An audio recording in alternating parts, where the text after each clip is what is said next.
Well, let me welcome you all to another session of the Ezra seminar series on systems and research in systems. I'm really happy to start the introduction for Michael Moore, a colleague of mine who I've worked with and a friend. Michael's had a very productive career as an economist, working on economics and system views of energy before it was widely accepted, as it is now by most of us, as crucial to the future of civilization, our only planet home, in spite of what Elon Musk thinks. Among other things, Michael has been professor of energy economics at Calgary in Canada, a commissioner of the California Energy Commission, chief economist of the Department of Energy, National Renewable Energy Lab in Golden, Colorado, and a visiting professor at Cornell a number of times. Lately, Michael calls himself an itinerant economist. And Michael, we're looking forward to your talk, and I'll turn this over now to Jeff Tester, who was going to say a few more words. Right, thank you. Now, you covered a lot of ground. So Michael, we're really pleased to have you give this talk. We wish you were here in Ithaca because you've been here so many times, and I know you love it here. This is a perfect day for geothermal energy, certainly not for solar here. But Michael has also been a very strong supporter of our work, which is tied to an energy system of what Cornell's trying to do to decarbonize its campus. I first got to know him when he was not quite yet appointed as chief economist at NREL, but as a member of the advisory council for the laboratory there. And that was when I really realized that I had to learn more energy economics that I knew in the first place, and he has been a big help to me. But he's also been a terrific help in adding value to our energy modules that we've been offering in the college for a long time now, adding a lot of different perspective, been an active participant in mentoring students and in co-authoring papers with a number of them that are on here today as well. And we're really glad to have had the ability to interact with you, Michael, and we hope that you'll be able to come back in person soon. So why don't we? Yeah, go ahead. Okay, I'll look forward to that. And since my time is constrained, I'll just say I owe this talk owes a lot to people that I have interacted with in the past. Jerry Stengers is one of them, and certainly Lindsay Anderson and Al and Jeff.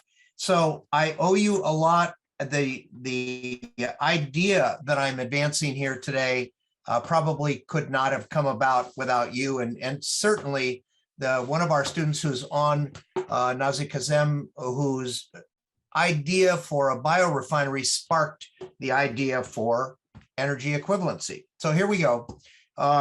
If I can make the screen go. Why are we interested in this topic, equivalency? What I'm going to do is walk you through a couple of reasons why the energy system that we enjoy today, specifically the electricity system, is organized the way that it is, and why it doesn't make it easy to find adequate financing and construction of alternatives. So it's obvious energy per se, critical human need. Everything we have is built around it. I just came back from a trip to Southern California where nothing operates without a cell phone. So the idea of being interconnected and interactive is built into modern society critically. It's no secret that the traditional forms of energy, including things like natural gas, are becoming relatively and even artificially scarce, consequently pretty expensive, especially if you're trying to get fuels of any kind for your personal use, and that the maldistribution of those resources contribute to a whole lot of geopolitical conflict and misunderstanding. The penultimate point, though, is that a lot of the incentives for modifying the traditional energy technologies that we use are lagging. So I've set out, along with my colleagues, to try and figure out ways to create some of those incentives and introduce alternative energy forms that reward investors at the end of the day. So here's a couple of not so traditional interpretations of the terms that we're going to be using today. You can read faster than I can say it, but go to the middle and look at the word equivalency. And I've outlined that equivalency in this talk is a concept. It's simultaneously a process, and ultimately, I hope it's a tool that will allow us to introduce alternative technologies in a way that they respond to more than one section of the energy world. Now, my qualifier is that this set of ideas, which we have demonstrated in a recently published article, are intended to be illustrative and hopefully something that stimulates new research and new conversations about how energy systems, not any one segment of the energy system, can evolve over time. So here's the logic that drives everything we know about energy systems, especially electricity. Ultimately, there's the traditional base in a real simple format. Start out with fossil fuels and you can create some fuels, derivative fuels. You can use it for direct heating. You can put fossil fuels into a power plant, create electricity sometimes, and oftentimes more reliably than others. When we start to refine it and we say, well, could we do more with our resources? Then you start to get a little bit different diagram, still ending up with the same satisfaction of demand, but we're starting to introduce new techniques, new technologies in order to get there. So the system is capable of being refined and tuned in order to end up with the same products, but it may be that we can find a way to get there in a different path and maybe be able to use or create different products. If you want a little more detail, I've included a slide that breaks the electricity system down into different components. So refer back to this slide if you want to follow the path and come out with different derivations of energy to get to the end products. But I'm going to stick with just electricity as a very gross or high level illustration of using this new concept of equivalency. It's an efficient carrier. Just about everyone has it, except the poor people who would like to have it and can't get it. And there's lots of good reasons for that, including the lack of investment and other incentives to extend it to other points in the planet. But it's virtually ubiquitous and available everywhere on the planet. We can use a lot of different fuels and technologies to get electricity. We know how to measure it and be able to bill for it. Very important. Nobody does any of this for free. This is not a game where we do it as a dilettante. We produce electricity because people need to and want to use it, and because we can bill for it and get money back in accurate and dependable ways. So we can substitute fuels along the way. We can substitute technological conversion, but we're not substituting the kind of energy we're going to consume, that is the electricity at the end of the day, unless it's by substitution of the outcome. I'll get to that in a second. So to develop a newer and a more modern electrical system, which is part of the goal here, the scale and the performance characteristics that we're considering are absolutely critical to the future. Well, here's the design fabric that's guiding everything I want to tell you about today. So walk with me for a couple of steps to see how the electricity system has evolved to be a kind of higher level application of old technology. The evolution starts with steam engines They're pretty efficient at generating power. It's scalable than the early reciprocating steam engines, and the concentrated power generation in any one location supplies electricity pretty much at will. And by the way, I'll digress for just 1 minute here and say the electricity system that we know in the US and in developed nations is based around the idea that we ought to be able to have it when we want it. I call that the on-demand model. There's another model that operates in places that are poorer or that have been bombed out or otherwise affected, and that's the as available model. I'm not talking about that one today. Right now, we are pretty rich and we can afford to create a lot of surplus power to run in the background so that energy is always, electricity is always available when we want it. Well, this evolution goes on to say that when we adopted a standard alternating current AC, we began to be able to supply energy at more distant locations. And so suddenly we had the beginnings of a grid that could service larger segments of the population. When we combined all this, the technologies that we used enabled power plants to get bigger and bigger and bigger, further and further away. And the economies of scale made sure that things got cheaper and cheaper. It was easier and more popular, by the way, to supply electricity to everyone along the way. However, here's the trouble with electricity systems in that very generalized model is they stay put. You don't move around. You don't move a dam from one place to another, and you don't organize and move things generally like gas turbines or nuclear power plants and get them to a new location because they weren't working very well or the supplies were limited where they were before. So that's the rationale for expanding what you have, building on it. It's like having a pretty old Porsche that had an air-cooled engine and cool body, and you keep changing the body, but you don't really change the car itself.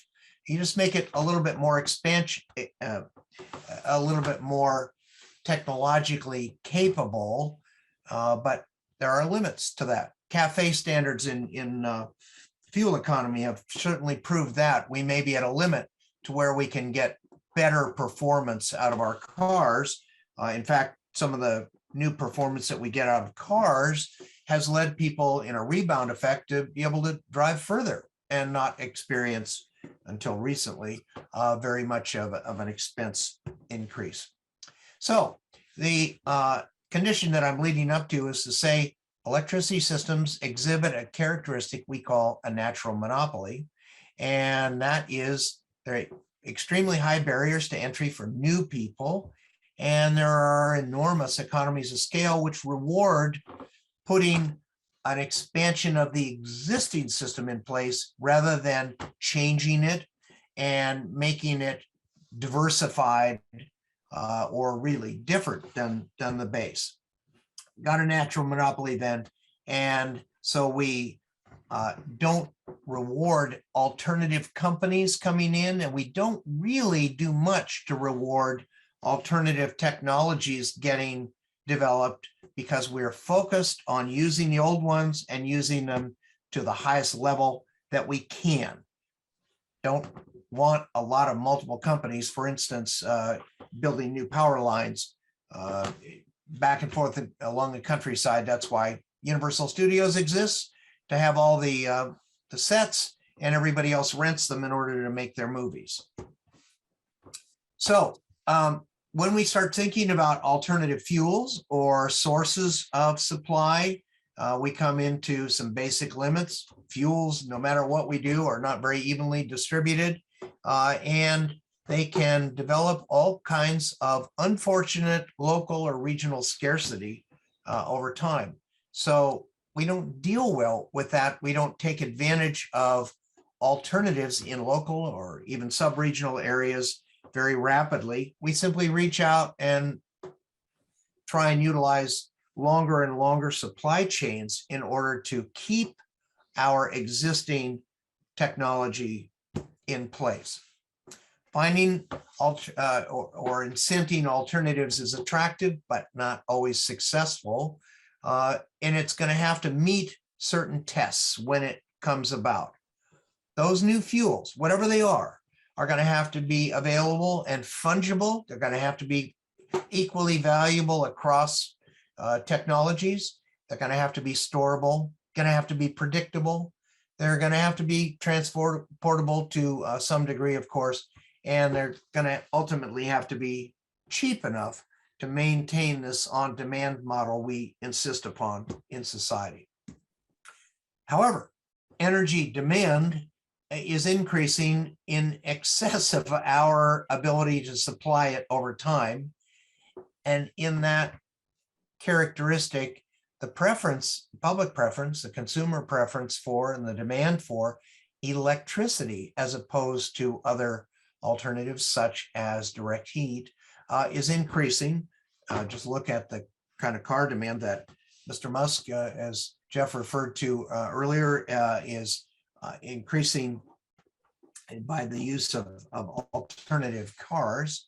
But similarly, the need for the desire to control energy use externalities is increasing. Look at the most recent IPCC report to get a snapshot of that. So not all of the control mechanisms that we traditionally use or employ in order to incent new technologies, a brand new technology, think about, or changing performance characteristics of technology. Witness the revolution from the Energy Star appliances that we had. We don't get that kind of boost at that same level anymore by introducing brand new technologies. We can substitute to some extent, and we can include direct incentives or disincentives from prices or taxes in order to change behavior, but they don't all have an equal effect, and it's not always predictable what they will do to the entire demand system. And as a consequence, alternative technologies, when we come up with them, are difficult to integrate into current systems. I'll go into more on this, but basically we've built in a resistance to change, in part because we've got so much invested in the existing natural monopolies system we designed. And second, the policy and the regulatory institutions that govern how we spend money, how we reward or don't reward consumers are often at war with each other, often out of sync, and often don't understand the concepts that are needed in order to create new incentives and in fact materially change the nature of the system that we work with. Worse, some solutions have many unintended consequences. So we can impose a change that doesn't always act predictably in the system. And my visual analogy is to imagine when you were little and you went to the fair and there was a man making balloon dolls out of skinny balloons that he blew up and would squeeze them at both ends. It was not always predictable how that balloon was going to reform itself at the end. We don't always know what the system is going to do in reaction to changes in demand or changes in use patterns. One outcome, and you've heard a lot about it, is the duck curve, and I'll illustrate it here briefly. Here's an old 2010 number from the New England ISO, the Independent Systems Operator. They're looking at a typical day of morning ramp up of electricity demand. Everybody's turning on their coffee makers and their espresso makers. And the demand curve is increasing, taking advantage of all the technology that they have online to be able to try and apply that supply curve to the existing demand. You can see that at some point that supply curve gets pretty asymptotic and limited. We don't have a lot of extra capacity to turn on. And so we've added new technologies such as solar to add on to the supply curve. And it doesn't always come on at the time when you want it. I'm assuming you can see the duck in all of this. And as a consequence, we're turning off some of our gas turbines or our CHP facilities in order to import or fully utilize the solar resources. In other words, we're not making the best use of all those technologies at the time when we need them. We're not blending them very well. And as a consequence, we get not quite chaos, but it certainly is an expensive redirection of some of the supplies that we have. So we introduced the idea of the word equivalency. And this is a little bit wordy, thanks to some of the editors that we had before the paper ever got published, kept trying to re-explain what we were talking about. But basically, equivalency at its core is the idea that there are separate metrics available from different subunits of the energy supply system that produce both energy and benefits along the way. And some of those benefits include the reduced relative rate of carbon waste, that if we somehow combined all the production from subunits, we would get an overall reduction in emissions, and we would still satisfy the momentary and average loads of electricity needed to meet demand.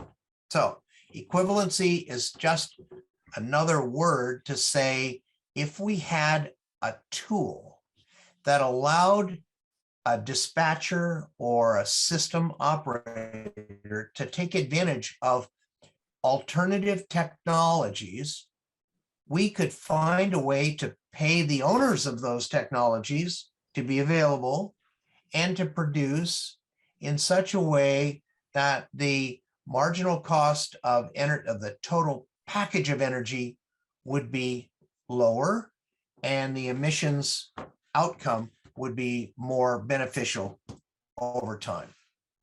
Here's what it looks like when you imagine that the systems operator, in this case, the electricity systems operator, is looking at some screen or some matrix or a table that identifies alternative fuels that satisfy a demand for energy.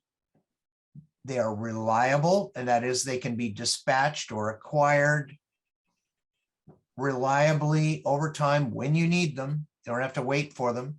And they can substitute or offset some of the more traditional fuels that we've been using. In this case, you see a pretty big star there for alternative fuels that we've called renewable natural gas. There's quite a controversy over blue, green, purple forms of natural gas, depending on where they're coming from. I'm not a chemist, but I travel with very smart people who are, and they assure me that the chemical formula for the methane gases that we might burn later on are identical when they are used, but the source, the characteristic of them can be changed and given a different value in terms of overall system operation. So this is the picture that we're trying to imagine for a system operator who's faced with non-traditional fuels coming in and being made available in various quantities for dispatch out to the system. So I thank you, Al, for doing so much work on the idea of systems concepts.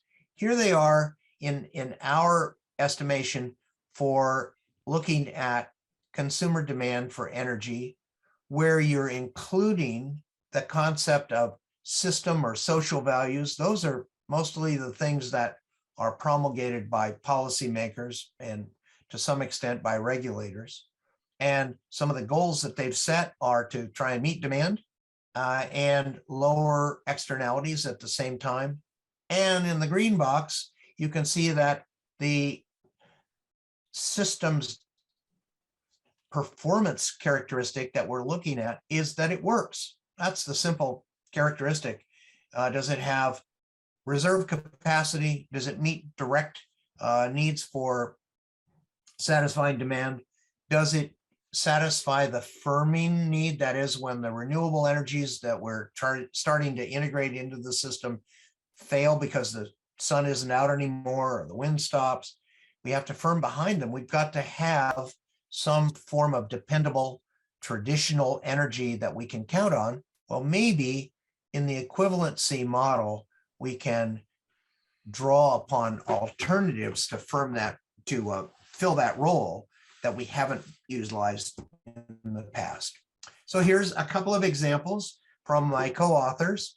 And the first is using earth source heat as an offset. So here we've broadened the idea of equivalency out to say when you act to offset or displace a current energy source, you can count it as a credit. It's something you didn't use that had characteristics, for instance, that's either too expensive or too high in carbon emissions. So when we take into account the fact that we can offset current demands, we should be able to be starting a calculation that says how much carbon, for instance, are we not generating? And shouldn't we be able to take some kind of credit for that?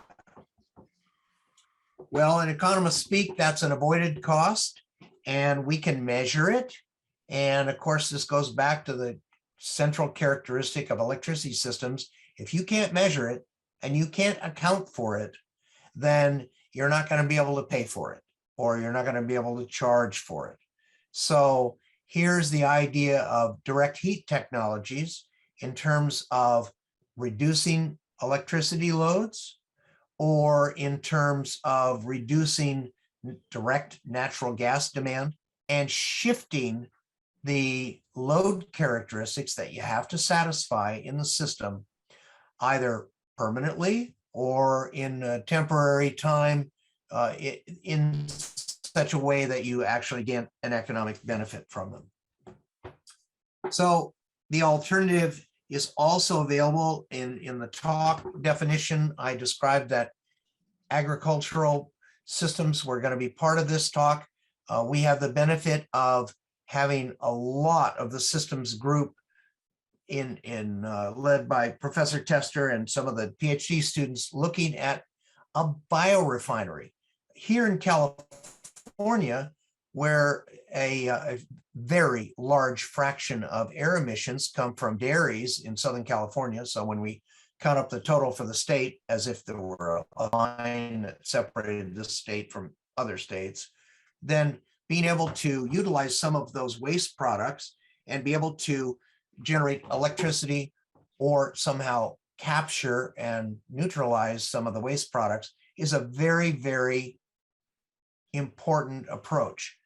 So here, and I will just slip straight onto the diagram here, if we imagine that the dairy manure, the waste products from agriculture, and dairy is my convenient example for today, but it goes to a broader arena than that, is an example of being able to combine component systems and the outputs, so that if we're measuring the net of all of these combined systems, and we're looking at just two products, that's electricity, even if it's a minor contribution, it still offsets what's coming into the grid. Let's face it, we put a lot of energy, no pun intended, into the idea of reversing meters, especially out here in the West, and being able to count that contribution from solar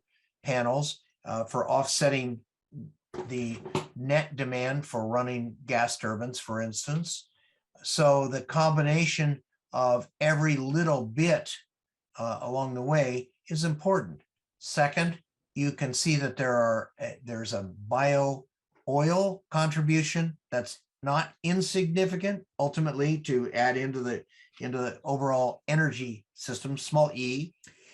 And there's a natural gas grid that can be offset and create at least a technically correct green natural gas input for the grid and offset some of the demand that we see currently in the system. So the idea here is to imagine that when combined, the biorefinery and of course the direct heat contribution that I mentioned earlier have the potential to create not just environmental but economic benefits that have sale value and can be used to supplement the overall demand of the energy system.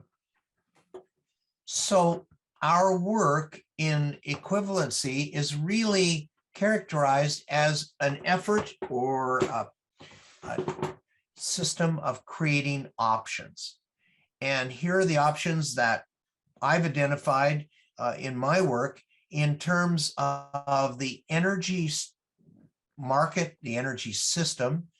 We can imagine that every option we create that enhances performance and availability or the ability to call on that source on demand, to improve or increase capacity, to be reflected in reductions overall or net reductions in marginal cost, and to contribute to the social cost network that somehow makes energy available to more people or to more industries over time is important.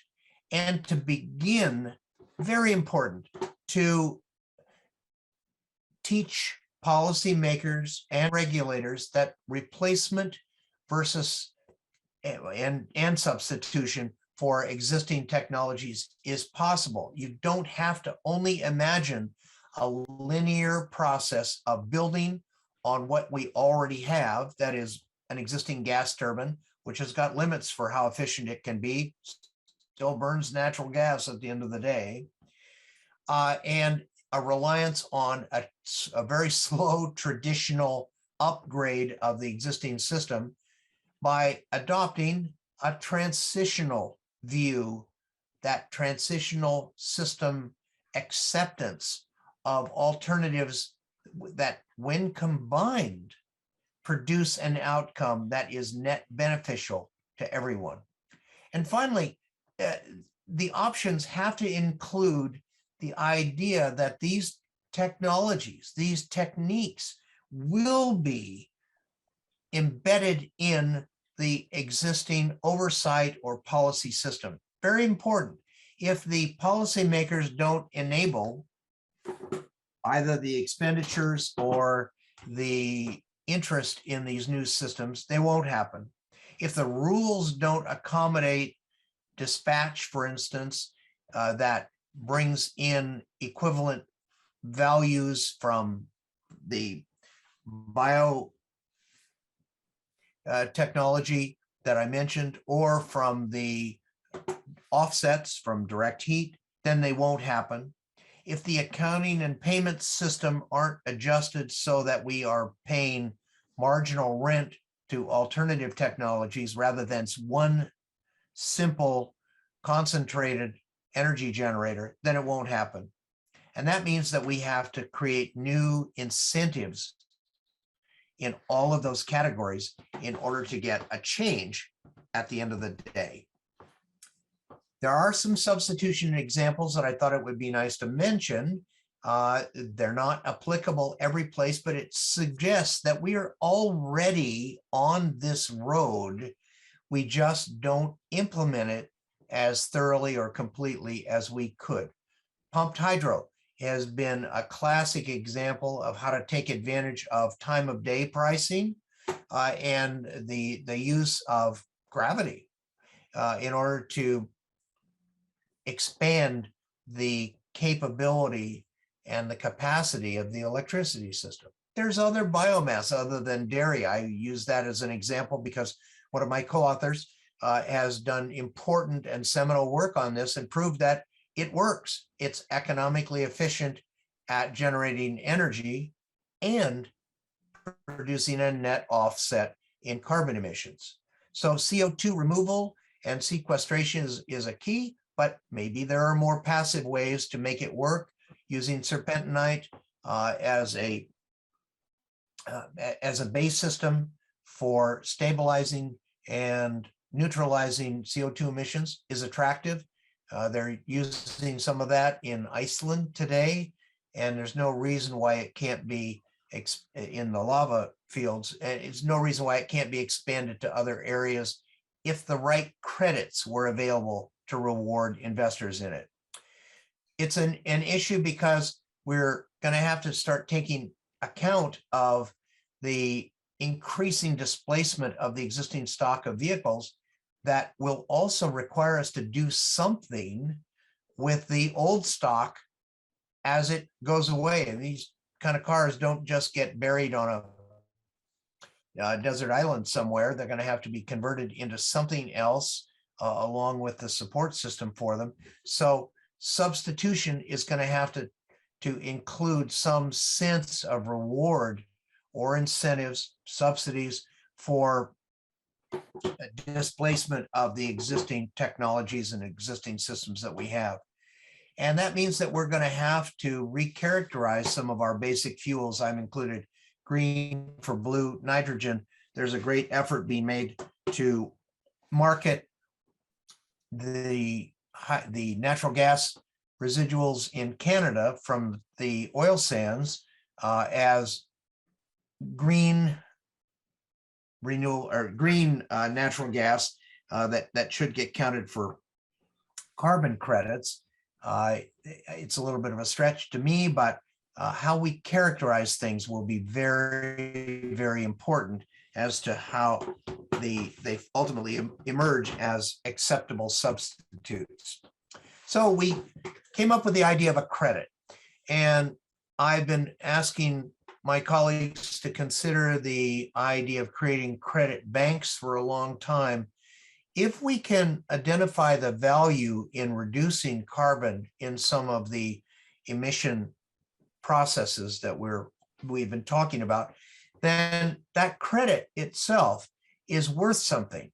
And if we can account for it, we can measure it and keep a record of it, then we should be able to not only give that credit back for meeting the rules or the new standards, but we should be able to trade those back and forth. We should be able to provide incentives just by using the credit relationship of the alternative fuels. And if we can do that, then there's a whole new world of banks and credit accounting that will start to incent or provide some measure of influence for investment that will reward alternatives such as the biorefineries, such as the direct heat offsets that we're talking about, for instance, on campus. So what's my takeaway for today? We have an old to 150-year-old electricity system. It's based around one or two clear concepts. The first is that the instantaneous and least cost delivery of that electron provides some bias, some embedded bias against the pricing and inclusion of alternatives and changing policy objectives. In other words, we know how to do it. We might as well just kind of improve it, get a better CAFE standard for electricity distribution and live with that. But I'm going to argue that that won't work. It really doesn't fully utilize all the resources that we have, and it doesn't provide alternatives for using the next generation of electricity systems. It's not good for controlling externalities. We're losing the fight against trying to imagine and quantify and control carbon emissions. It's inconsistent. The standards, if I use just Canada as an example, the chaos between a carbon standard that's imposed by the federal government and they were proposing to change again this morning, but they don't have control of because of 11 different standards across Canada. It's just not helpful. The ununiformity of it means that there's no consistent investment in trying to create new systems to do it better. So if we develop some of these alternative technologies and we allow them to emerge based on the equivalent values, the net values that they produce, I think we're going to be better off. And I can imagine that we'll create new bidding strategies to involve these new technological mixes and still produce and preserve the least cost control, the least cost benefit, end cost for consumers. I build this as a systems solution, and I want to end on that note and say that we can change things if we adopt a less linear approach to simply building on the old energy model.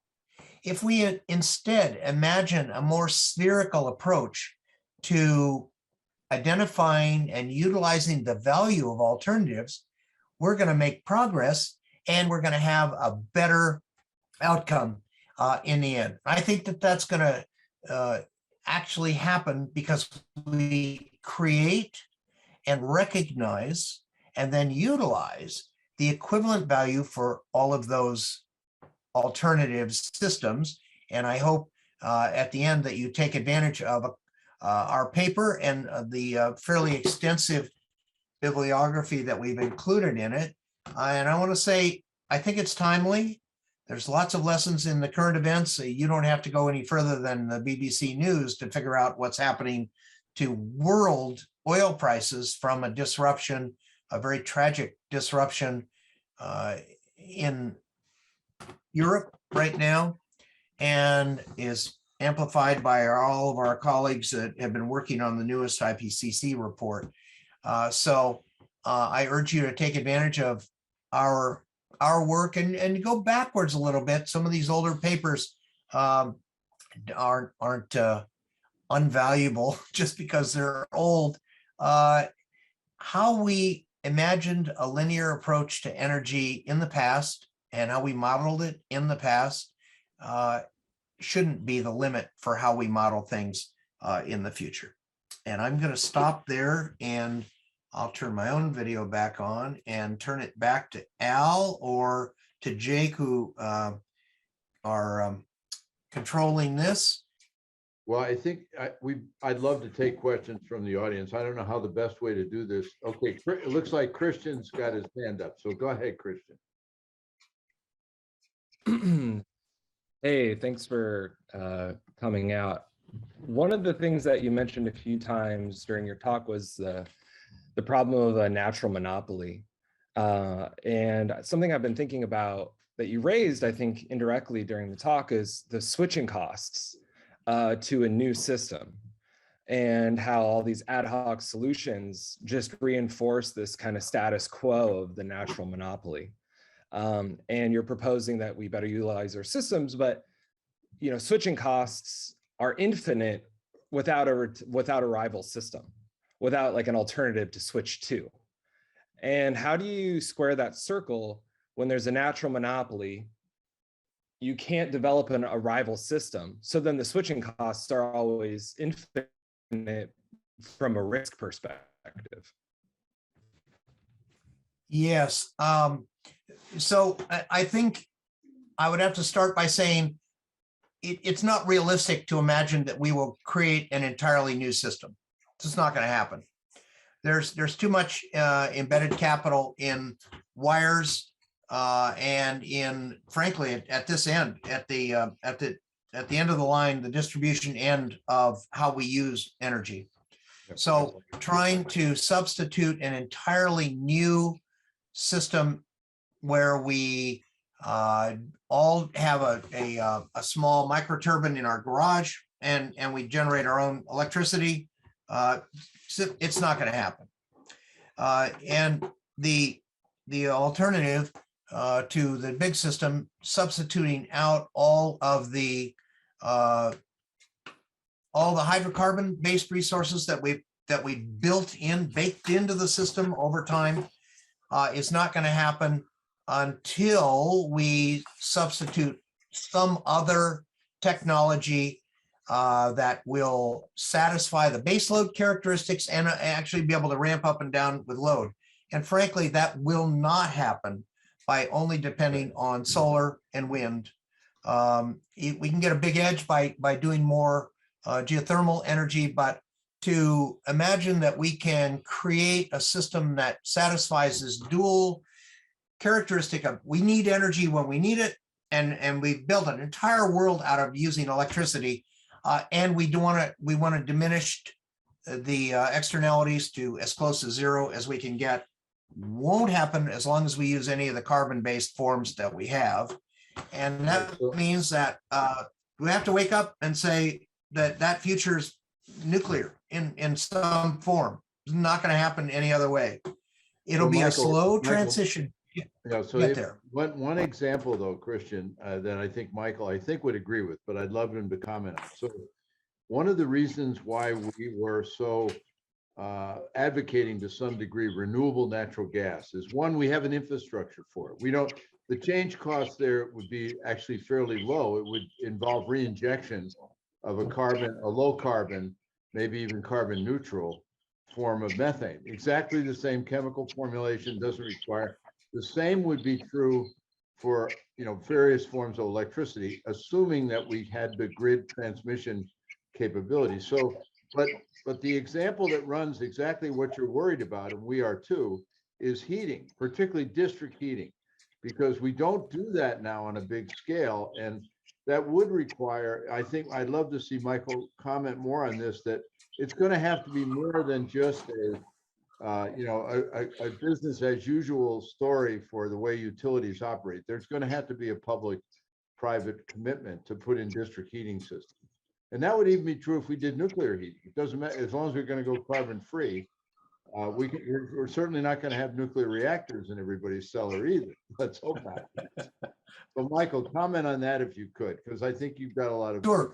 Well, actually, Christian has just opened. He's opened the most interesting Pandora's box that we could possibly have, and I can't.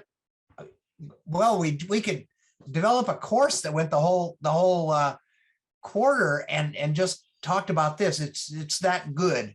However, this transition, moving through the economic, the policy, and the regulatory worlds is going to be slow and has to depend on a lot of education. And so by introducing some of the alternatives, and Jeff just mentioned the idea of RNG, we're still going to have a lot of gas turbines out there. They're just not going to go off the scene very fast, especially considering a lot of them use jet engine technology, mount a turbine on a stand and use it. They're easy to locate. Gas is pretty ubiquitous. So what we've done is to reduce the impact in this transition period. And I think that's probably the most important lesson in all this, is that we can use the transition period to let policymakers, consumers understand what the relative value of the alternatives is. And that, I think, will start to spark some interest in incentives and investment in those alternatives and make it easier to change long-term policy. I got a note on the screen. Would I talk a little bit about the quantitative model that we're using, more like an economics model or a system dynamics model?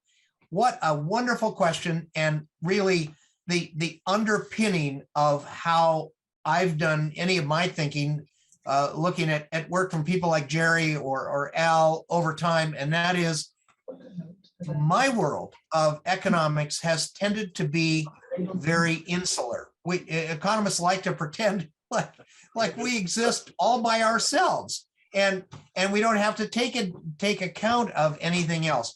And instead, if there was a way to bring economic, our quantitative, for instance, the dispatch models that make it so hard for this current system, the independent systems operators, to switch back and forth and integrate the solar resources that we have when they're on, when they're off, and displace some of the running in the background natural gas technologies.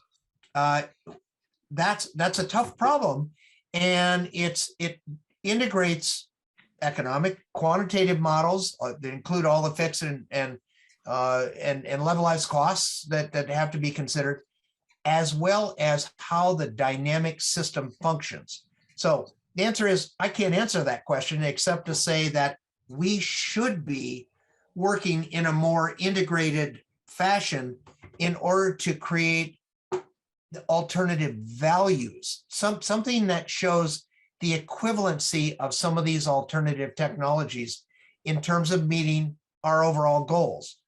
I can't pretend to know how to do that directly, but I can say that I think it's possible, and that in this tiny little sliver of the universe where we looked at the biorefinery, we demonstrated that it was possible to produce a net positive economic return to the whole of the biorefinery, as well as the carbon benefit.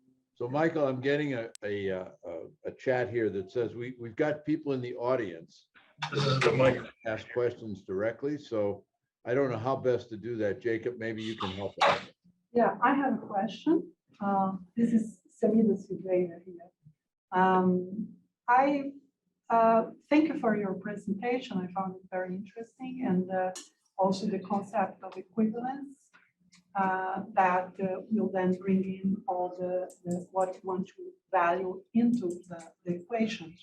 But I had a difficulty following the way you described the system.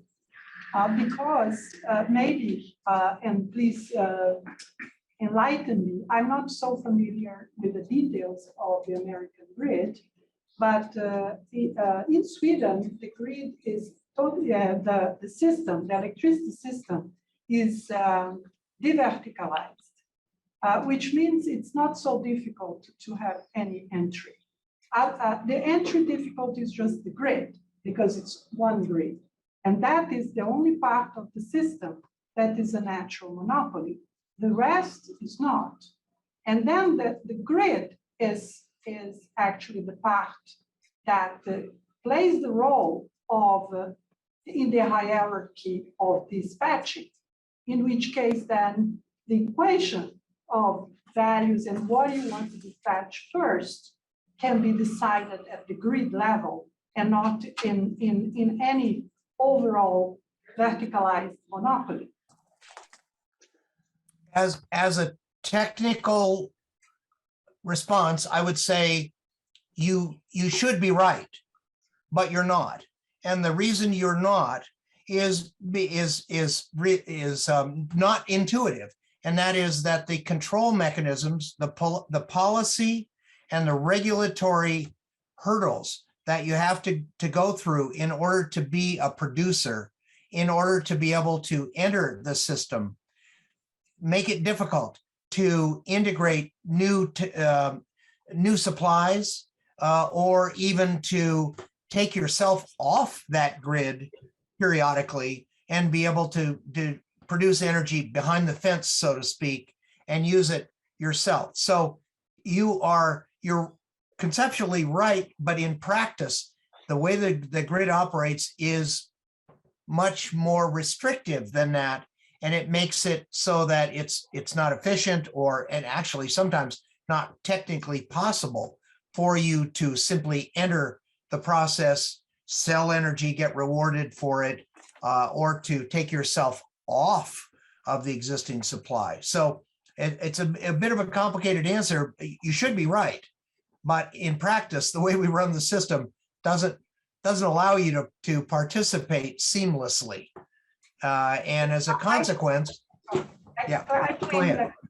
that must be the case here in the United States, but I claim that's not the case there because we have created a system that allows you, of course, you're right in the sense that you have to prepare the grid technically to receive in various points, because we have a system now much more like the internet. Everybody puts in and everybody takes out, rather than the previous system that was large scale based and a few points of entry and many points of retrieving electricity. But then there is the case of if you have a lot of variable electricity, then you also need to make sure you have good base load, and that has to be sorted out, which in the case of Sweden is sorted out with the nuclear power and the hydropower.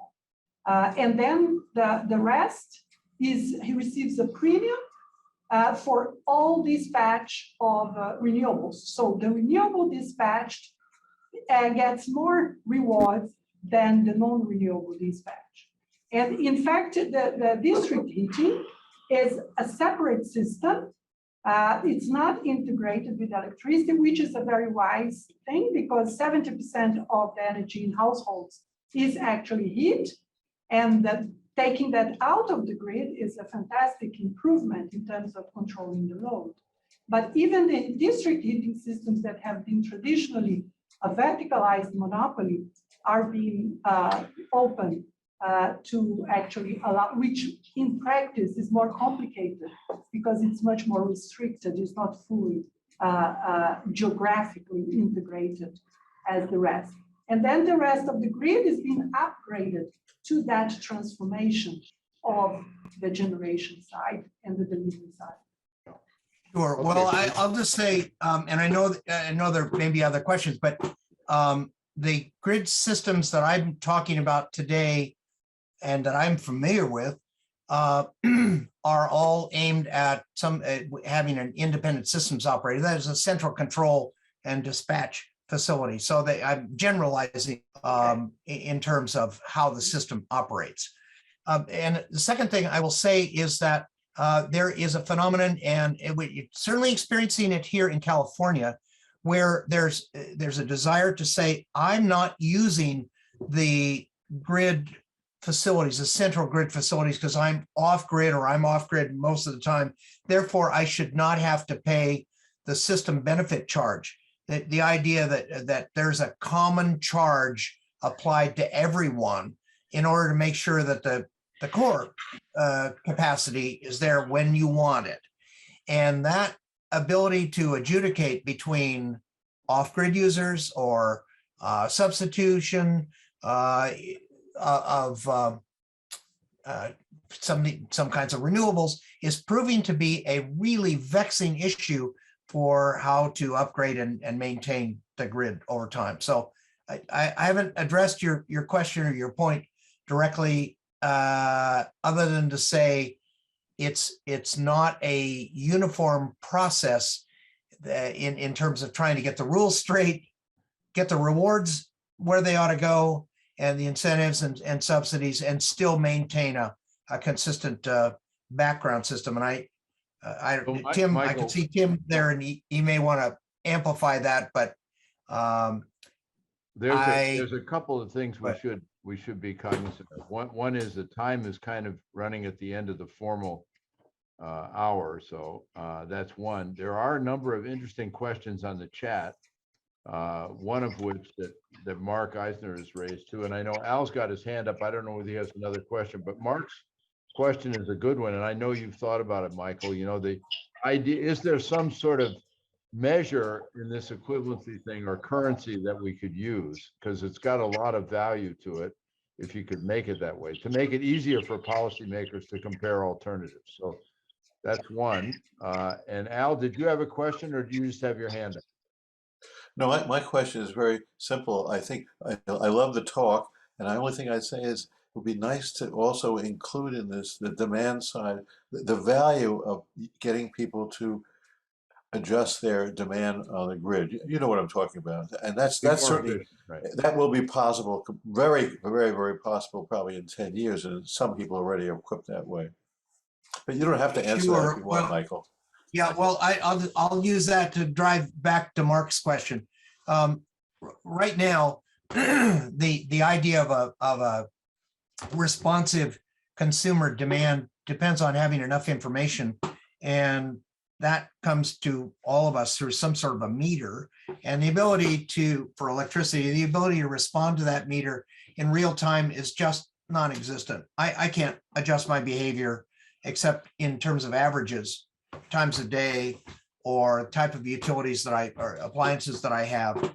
But I can record what I have thanks to a docket that opened in California to allow me to have a time of use meter and to get a record of that. That docket, by the way, was opened in about 1986 and only got implemented so that consumers had access to some level of technology to measure usage.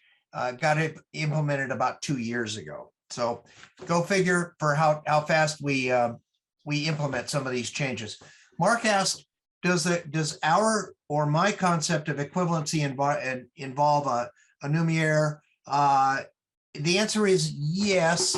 That how I have imagined it is that somewhere in all of our calculations is an idea of what it costs to neutralize a molecule of carbon. In other words, if you have free carbon in some form, there's some intrinsic cost involved if you really wanted to neutralize it. And you can measure that in terms of what it would cost to stop it from appearing in the first place, or in somehow stabilizing it after the fact.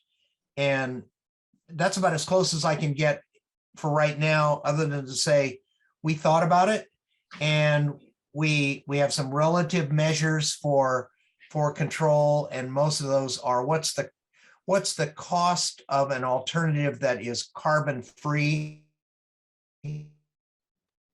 If you do a full cost accounting of wind or solar, then their life cycle costs mean there's some carbon waste involved in getting the system together. So at the bottom of all this, there's some metric that if we had it, we could use, and that is what's the cost of neutralizing a molecule of carbon that we don't want, waste carbon, and could we calculate how much of that is involved in every product we consume or in every process that we use? Answer yes, but we didn't do that.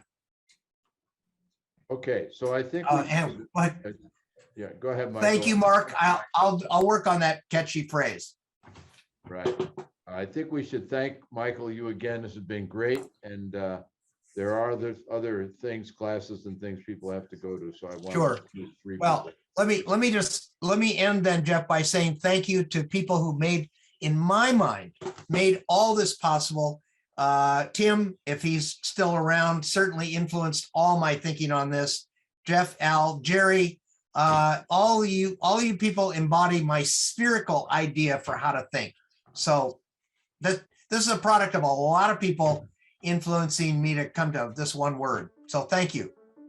Well, thank you. And we'll, I don't know whether things are going to resume, but it's hard to clap for you, Michael, virtually, but we're Thank doing you. it again. All right. So Thank you all.